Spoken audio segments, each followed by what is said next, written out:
Navigating holiday stress, especially group or family gatherings, and navigating that with emotional intelligence. Now, how do we get to do that? So, let's go about gaining some valuable insights on how to make the holiday season not just enjoyable, but emotionally enriching. Yeah, some of us need to make it a bit more emotionally enriching because getting together with family for a lot of people can be overwhelming and draining. But we can cultivate understanding, connection, and harmony during this special time of the year.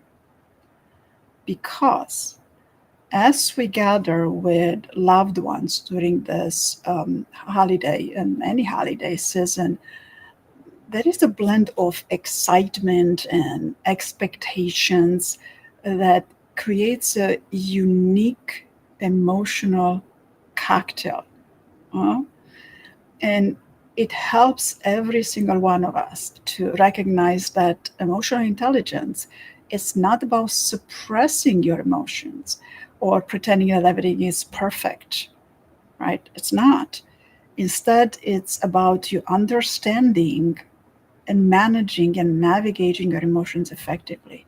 And absolutely, most definitely, not exploding with emotions on somebody else's face.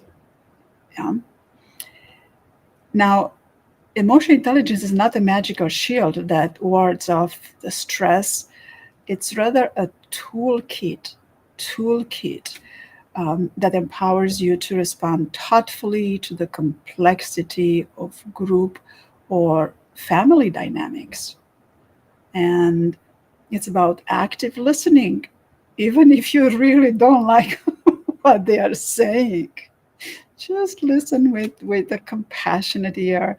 Maybe they're just going over and over about the same thing they said before, and it's like, oh, okay, I've heard it before. What's new? Just listen, and this creates a space for open communication. The cornerstone of emotional intelligence is understanding that holiday season might not be for everyone a joyous occasion.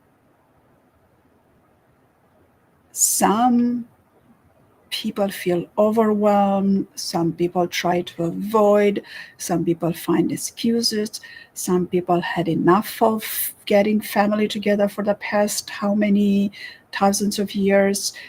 They might have a new partner, they probably just gotten married, or they might want to go on vacation somewhere warm and exotic. Um, so it's complicated.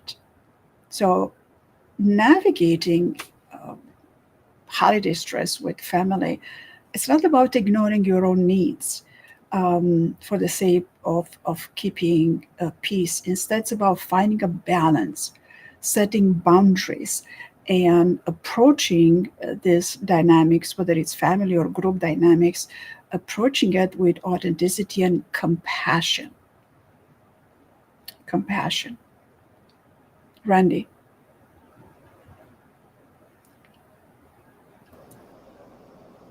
Yeah, well said.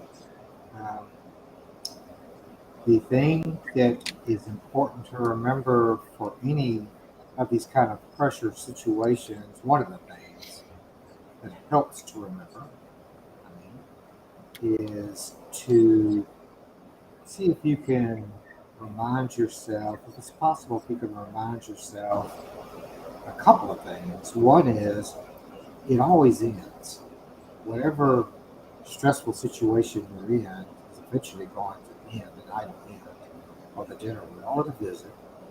So it's it is there's it's only a moment in time, and that's the other part is there are a lot of expectations. I think we're more attached to social media and to the media in general than we've ever been.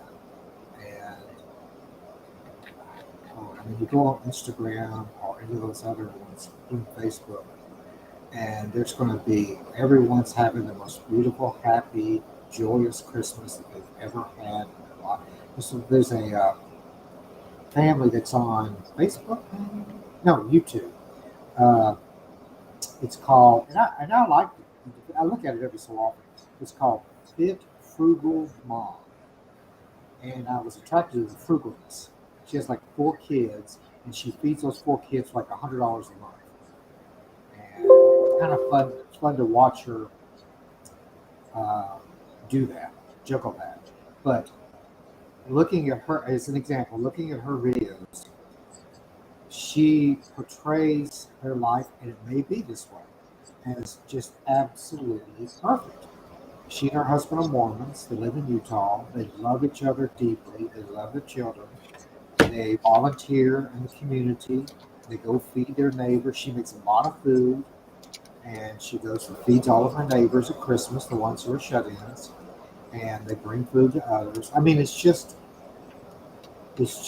perfect. But I have to remind myself, as in with any video, these are curated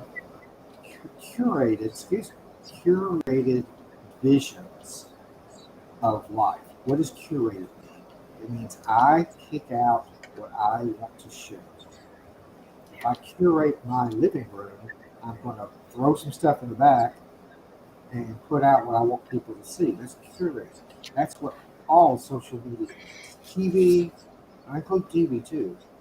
All of that is carefully staged and curated to get more clicks, to show the best of everything.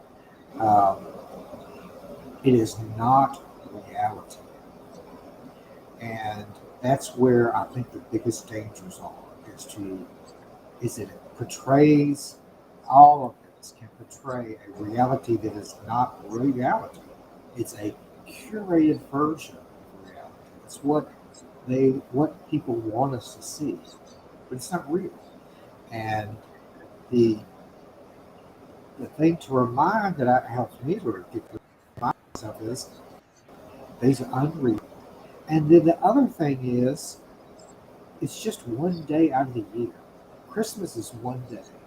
Well, it's a season. Yeah, most of us are busy until the holiday season, until it's Christmas Eve, Christmas Day. Those are only 1 or 2 days out of the whole year. So, if you go, excuse me, go on Thanksgiving and some of the others, there are about 3 or 4 days out of the year. We have the whole rest of the year to live. So, those are some just coping things that it might be helpful to put in the back of your mind.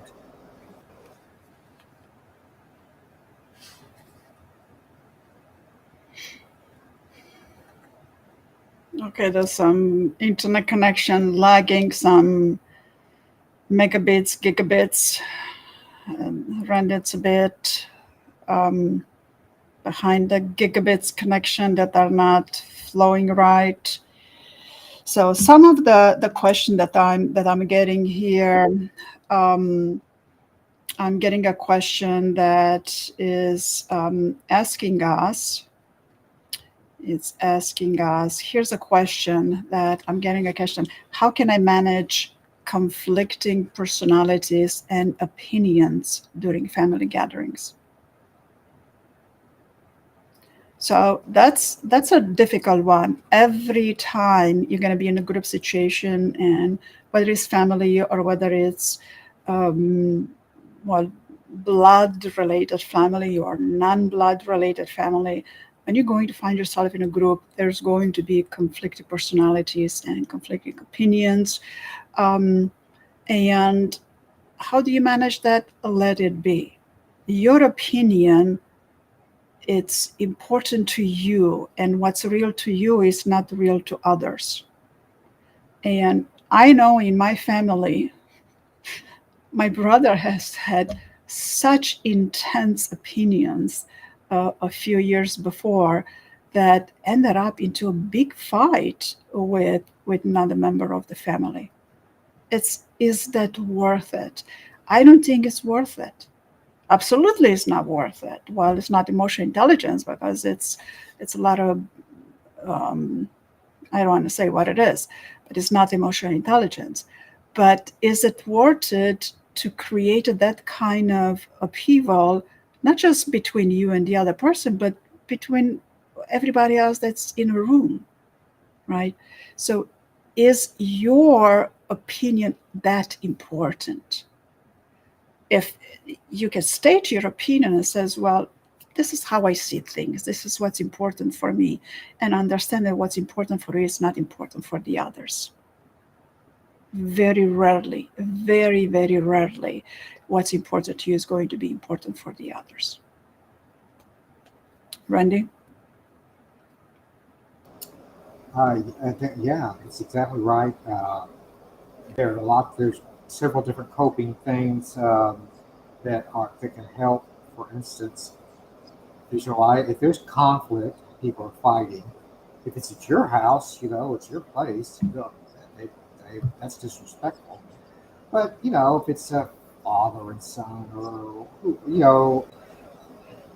for whatever reasons, the holidays bring out these subterranean, hidden conflicts. People aren't really fighting about what they're fighting about. They're fighting about something, some wound that goes way, way, way back. And that's not going to be healed on Christmas Day. So, as much as possible, know that let it happen. The world keeps turning. They fight. These are maybe in a calmer times. These issues. And I'll tell you a way to think about it that I do sometimes. It helps me. That I used to also use when I was doing psychotherapy is because people stress out over this a lot. How can I? How do I manage my family members? They hate each other.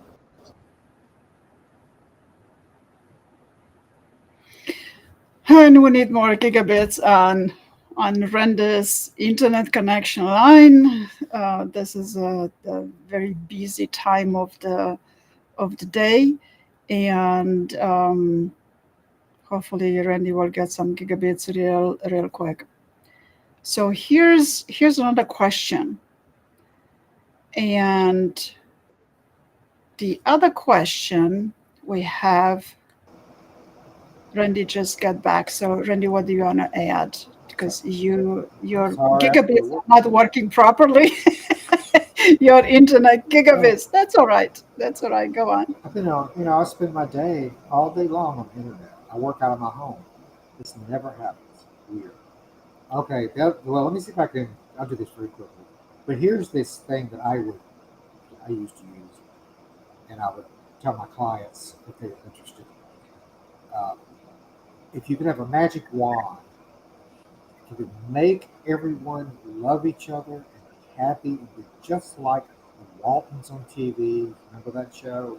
Or be like a Hallmark family where be like that stupid family that's on TV called Blue Bloods, where they all get together every Sunday and the food magically appears, no one ever cooks it, and then the dishes magically get washed. And so, but if that's the vision that you have of what I wish my family was, my question is, what would you do to get that to happen? What body part, how much of your body would you give for that to happen? Would you give a little toe? If that could happen, would you be willing to go into a doctor and have your little toe amputated, going under anesthesia, going through the pain, going through rehab? Would you take your big toe? Would you take all of your toes? What about your foot? Would you give your foot to have a happy Christmas dinner like Blue Bloods on TV, where the food magically appears and the dishes are magically done and everyone's laughing? Would you give your foot? Randy, you're just on aversion therapy with us. What? Okay, we're gonna have to send you the bill for all of this aversion therapy. That is very evocative, and you are correct. I mean, how important It is a couple It hours, puts it in maybe perspective. yes. How important it is, couple hours, maybe a couple of days with the family if you're traveling or they are traveling to you out of town, for you to just keep the peace. No, don't need to blow up on their face and tell them everything you think, because the matter of fact is that you're not going to get along with everybody. Not everybody's going to have your opinions. They don't have your priorities. They don't have your emotions. And of course, you're going to be stressed. Of course, you're going to be stressed and probably going to be bored. I mean, my last Thanksgiving, I spent, it wasn't the main English, the main language spoken at the tables. There were several tables, was not English, and it wasn't Romanian either. So there were a lot of moments to which I was like, okay, people are talking, I'm not. I was fine with that. I got busy on social media. I got busy with taking photos. I had an opportunity to wish happy Thanksgiving to a long list of friends, which otherwise I wouldn't have had the chance. So you can always go around it, dance around it, make the best of the situation, because just Randy so put it in such a big perspective. Well, There most is, people would say, of course, they would never give up a party part just to have a nice dinner. People go, of course I wouldn't. That's crazy. That's a stupid question. Well, what does that tell you? It means that ultimately it's not that. If I was told, would I give a kidney for my daughter, or if I could give my hand so she could be well, instantly. So it puts it in perspective about how important this stuff is. Remember, we're talking about our emotional mind, our emotional intelligence versus our thinking intelligence. And in those situations, the hot buttons are going to be pushed because there's just other things going on underneath the surface that have been there for years, maybe generations. So when my parents were alive, when my mother was alive, inevitably she was going to bring up my brother and I never got along, we never had a relationship. Inevitably, he was never at the dinner, he was never at the celebrations. And we'd have a Christmas dinner, and she'd say, "Why don't you ever call your brother?" And oh, steam would start coming out of my ears, like, "Don't bring it up again." Uh, but eventually, with help, I was able to understand this is a generational thing. She didn't get along with her sister. Her mother didn't get along with her sister. I mean, it goes back forever. It wasn't going to be yeah, solved then. yeah, correct. You're right. The generational things, that there's such a big difference in generational aspects. But here you just gave a good advice on son. There was another question I had here on how to stay emotionally balanced when faced with family members who push my buttons. So go to the Well, bathroom. Go to the yeah, somebody pushes your button. Go to the bathroom, and one of the easiest release is to just got breathe out, and a very very funny one and humorous one is to just go, yeah. It helps release a lot of the tension, and hopefully you're going to break out into a smile and laughter, especially if you do in front of the mirror and you make all kinds of funny faces. It's really, it takes that little. If you continue to be so over your buttons and so heated after 2-3 minutes, that's a choice already you make. So you have not made an effort to get out of the emotion. The emotion was already processed 60 to 90 seconds. That's it.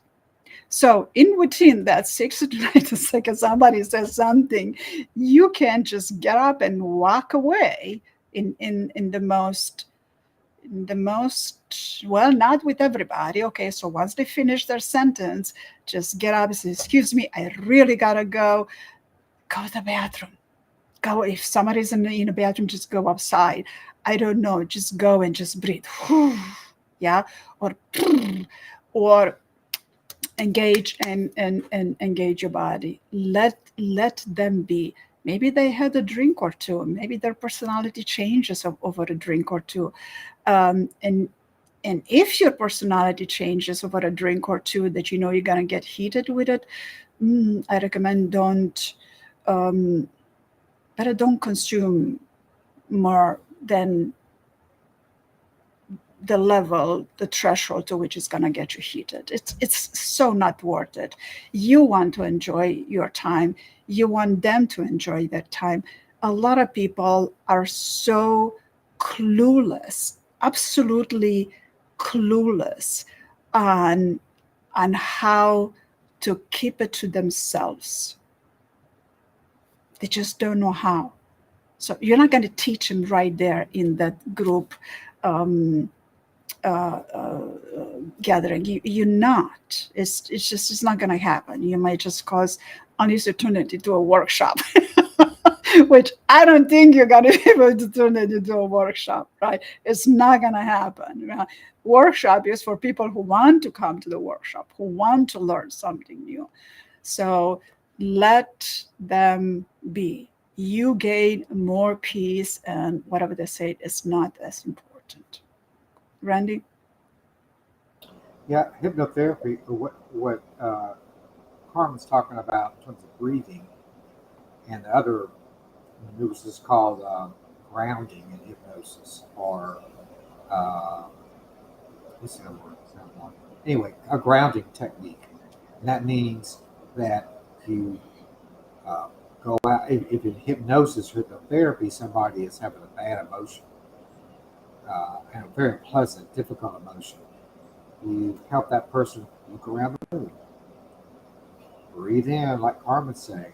And the only thing I would add to what Carmen's saying in terms of the deep breaths are a mistake that I've made, and a lot of people make is, okay, that didn't work. No, It's hyperventilating. Yeah. You have to breathe in for 2 to 3, 4 minutes, and that doesn't sound like a long time, but it adds up. So it has to be, like a technique that there's thousands of breathing techniques these days. But one of the breathe out. Yeah. It's called square breathing. Yes. Yeah. That's very, yeah.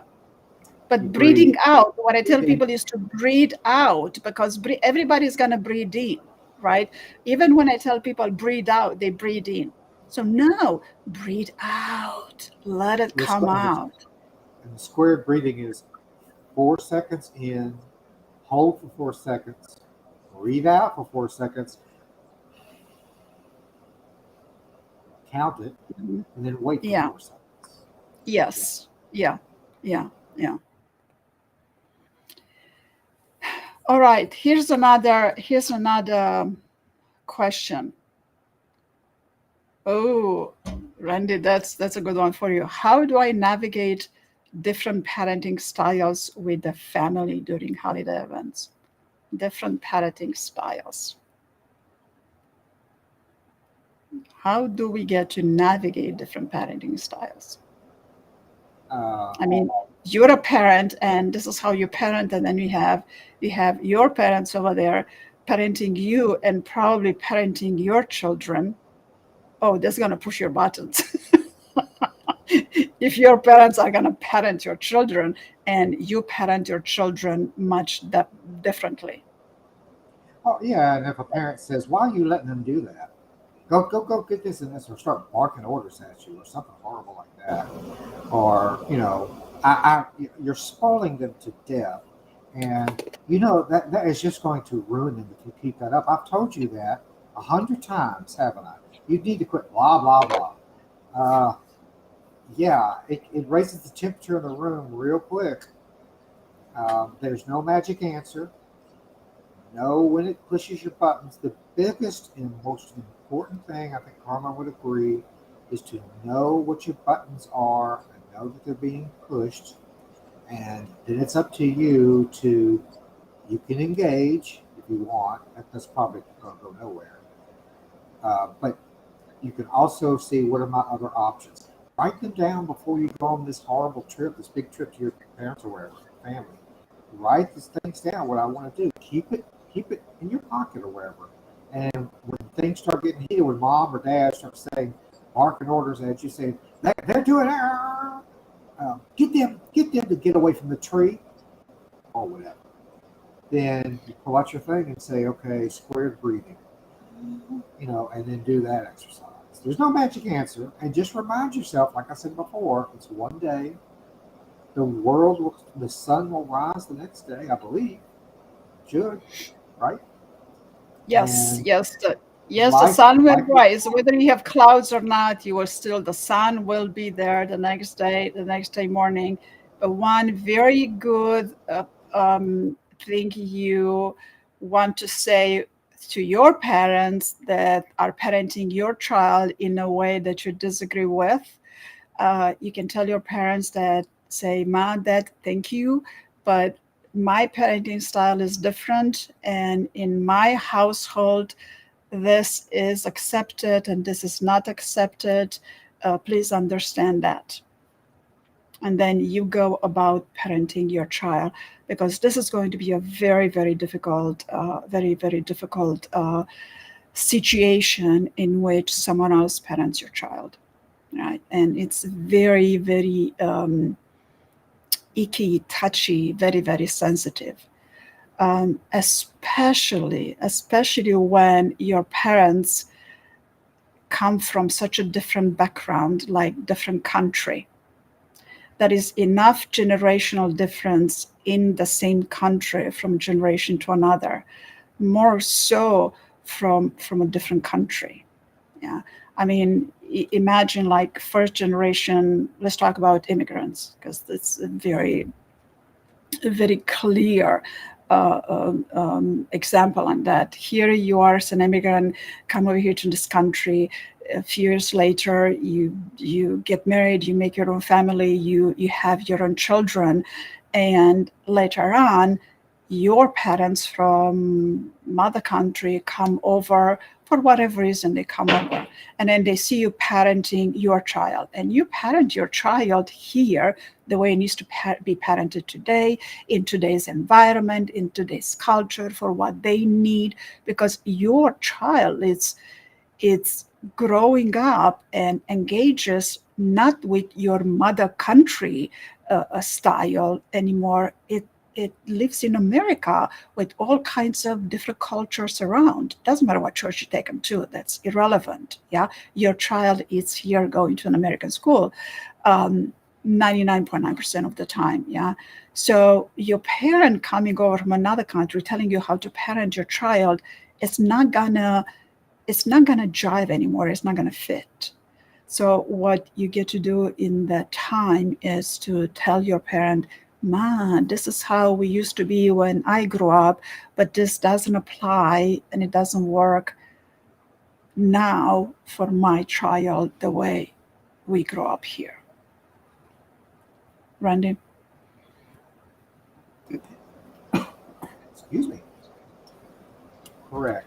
And realize that that's a good way to break through what's the real thing going on. When somebody comes, when you go to their house and they start barking at you or criticizing you or putting you down, what is going on? It's not, there's the surface level, but then you go beneath the ocean on the iceberg and there's a lot more there. What are they saying? They're saying something along the lines probably of like, I never wanted you to grow up. I can't deal with you as an adult. You're still my child, and I can tell you what to do, and you better listen to me because I'm still your parent. And I don't care if you're 45 years old. I am the parent. That kind of thing. And that's a lot of what the issue. And I can't deal with you growing up talking back at me. How dare you? Blah blah blah. So what you're suggesting, Carmen, is a way to break through that in terms of talking to them adult to adult. And because if a parent is criticizing you and you get into your, it's not you, but a person gets into their emotional mood and they start fighting back, you're saying, I'm a kid and you're a parent, and you still have the power to criticize me, even though you're 60, 70, 80 years old. You can still hurt my feelings, and I'm still your child, and we're all back to where I'm 5 years old again. And so you want to avoid that, and that's a big pressure. That's a big thing to remember. That uh, is that those exercises help your mind to get back into the okay. This is my mother. This is my father. This is the way they are. The world won't stop. I can live through it. I can tolerate it. What's in the better things? They have 10 presents for my children. My children love coming over here and getting presents. That's what's important. That's the other thing too. That we haven't really spoke about, but is what is what is what is the goal of the thing? Is the goal to have blue bloods, the Waltons, to do like on TV? I hope not, because that's not real. But is it the goal that, or is the goal I want my children to have a happy Christmas? I want Yeah. my child to have fun this Christmas. If that's the goal, keep your just like they do in sports. Keep your eye on the goal, and you can put that on a piece of paper. Just write it down somewhere, or write down on a piece of paper in your pocket. You know, this is the goal. This is what my purpose is to, or the goal maybe just to tolerate the visit and get through it. So yeah. Yeah. Yeah. Yeah. And hopefully enjoy the food. Um, and this already addressed. I had another question here. They wanted to know how to navigate cultural differences during the holidays, and how to embrace those differences, um, without feeling isolated. And the same example that we had with a parent of a child, applies to anything, uh, because the first family is it has every family has its own culture. Then the child of that family that has their own children, they have their own culture. So understanding that there are going to be cultural differences at any times, that it's so important, and it's going to save you a lot of emotions, a lot of unwanted emotions. And understanding that older, uh, um, uh, well, your parents, um, I don't want to say older people, but because they can be the same age from a different country, they might have that live in a culture that is just so different than yours. Maybe the culture they come from is not as inclusive and permissive and a freedom of speech that we have over here. So understanding someone's cultural difference, uh, let it be. Your opinion is not as important. If if they if you are attacked, if you are insulted, if you are walked over, if you are put down, then yes, say something. I don't appreciate that. Please don't do it again. Set boundaries, but do it in a very nice way. In this kind of, because if you don't do it in a nice, quiet, pleasant enough way, well, maybe not pleasant for you, um, the whole group, the whole family, it's going to be disturbed, and everybody's going to remember that holiday and not all of the other nice holidays. Everybody's going to remember the holiday that had the highest upheaval due to negative emotions. It's just something that we are built, it's a built-in mechanism for us to react to negative emotions, to anger, to stress, to fear, to all of that. And that stays with us longer than happy memories. up, then that happens up until we are trained, up until we learn to ignore to some degree, to redirect our thoughts towards the happy memory and choose to remember the happy memories. And the reason for the reason why so many people respond, so there are so many ways for me to say this. The reason many of us respond and remember those negative experiences quicker is because happiness it's a natural state of being happy, joyful, playful. It's a natural state of being. So when we have something outside of the norm, we are going to remember what's outside of the norm. But we we need to remember that even though an experience is outside of the norm, like difficult upheaval, stress, anger, yelling, other things, it takes a skill set, an emotional intelligence toolkit skill set, to have you appreciate right in the moment what's good about in the situation. Happiness is there. And as the sun is going to rise tomorrow morning, what is going to rise anyway, whether you have clouds over or not, it's still going to rise. Yeah, it's a matter of the clouds being there. It's not a matter of the sun not being there. So as the sun will be there in the morning, so your happiness is always there. Your happiness is always there up until you go to sleep. And even when you go to sleep, your happiness is there. How many clouds do you allow to cloud you? So there may be a little bit of cloud, but don't let the clouds rain on you. That is possible. It is possible. Randy? Yeah, I like that metaphor. And what that's very. I think that's really helpful. All right. So here's another question. Okay. All right. So I have some good questions over here. So, good question that I have over here is,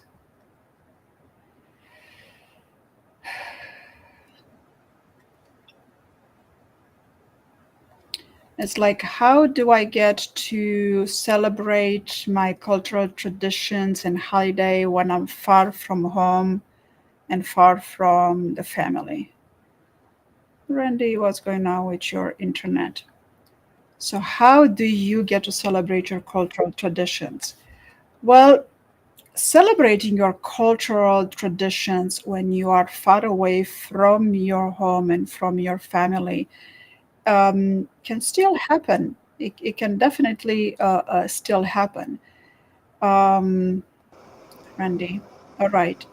So even if you are away from your country, from your cultural tradition, from your family, even if that is so, maybe you get together with people in your community. Maybe, or what you can do if you are invited someplace, you can bring a little bit of your culture to that place. One of the first thing would be a food. Maybe you can bring a dish, yeah, as part of your culture, or you can invite people over. Yeah, neighbors. You surely have a neighbor or two. Yeah, and sometimes when you're about to invite someone over, they might say, "Well, why don't you come over? You might like that better." So, and also keep in mind that during the holidays, whether it's Thanksgiving or Christmas or whatever big holiday it is in your culture, you don't have to prepare a large meal for people to come over, because that is, it provides a lot of stress, and there's a lot of people when they just rather not do that and rather just spend holidays all by themselves instead of putting themselves through that, all of that work. So what you can do is just create, do a potluck, do a potluck, invite people over and tell them, well, now if you go somewhere, you better bring some food with you nowadays.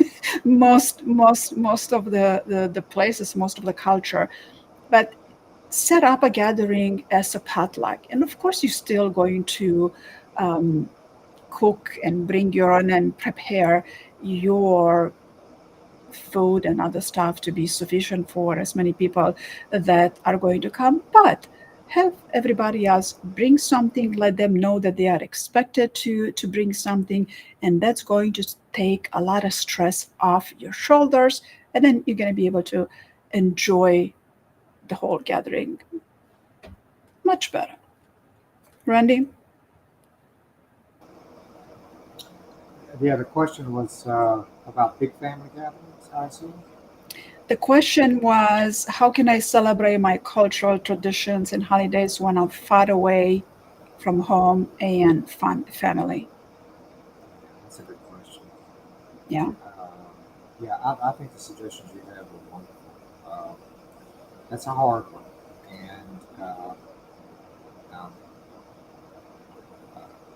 yeah, I think the internet makes that a little bit better because you can Zoom, can have some virtual meetings, but it's hard. It's hard being away from. There's no getting around it. There's no that it's going to be just it's hard being away from family and friends and your culture in another in another country. It's difficult. It's one day. Um, it passes. Life goes on, but it's still it's difficult. It's it can feel very lonely and feel very Yeah. isolated. Yeah. Uh, Yeah. Yeah. the idea that you had, not to solve that, but if that occurs over and over, the idea like you had of this the time to start going to, like you said, the cultural places in the city that respect your culture and give out food to them. I mean, they're always looking for volunteers to give out food. There, Randy, you bring out another good point, because here's another good question that I have. And Randy's internet gigabits are lacking again. He's gonna come right back. Randy, your internet is being the is being the star of the night today.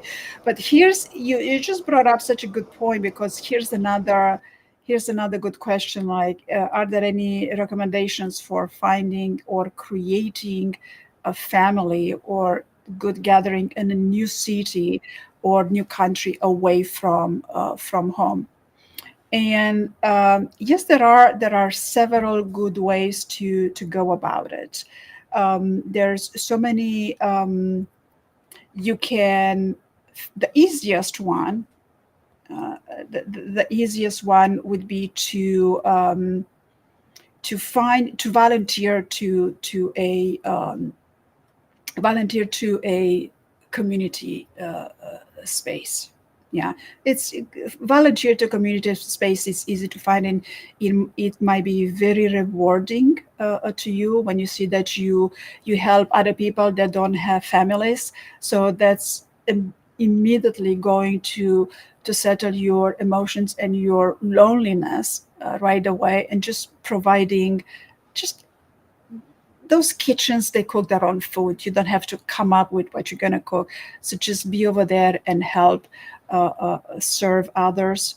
Or if you really don't want to do that, you can there are services like internations.org or meetup.com, and there are all kinds of groups that you can participate into, because especially in the United States, there are so many people that are far away from home, whether permanently or temporarily.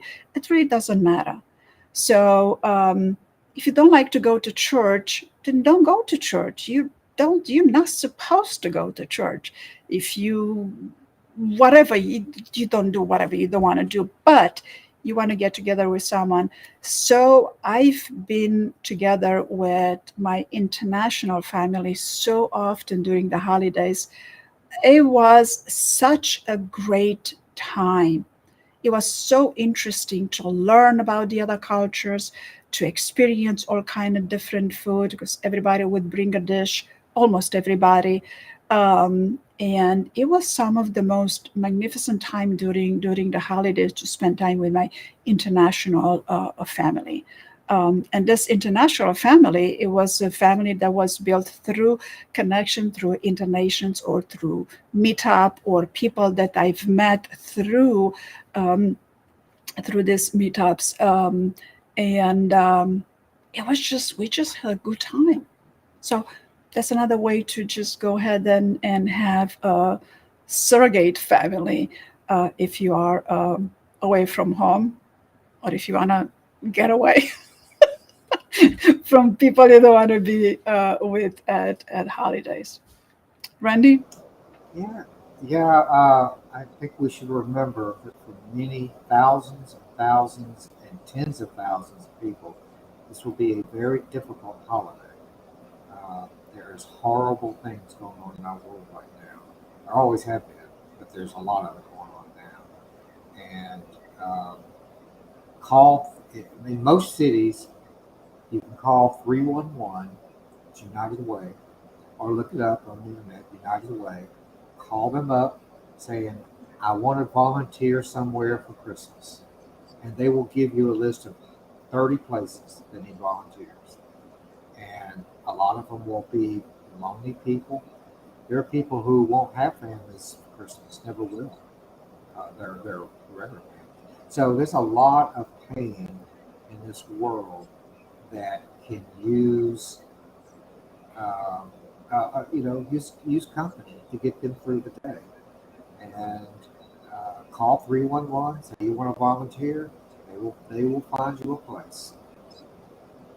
That's a very good advice. 311 here in the United States, and maybe there is an equivalent for that, the community help, or you can just type in, do a search on the internet, volunteering places, community center volunteering places during the holiday United Way. season, and that can be actually a very uplifting experience.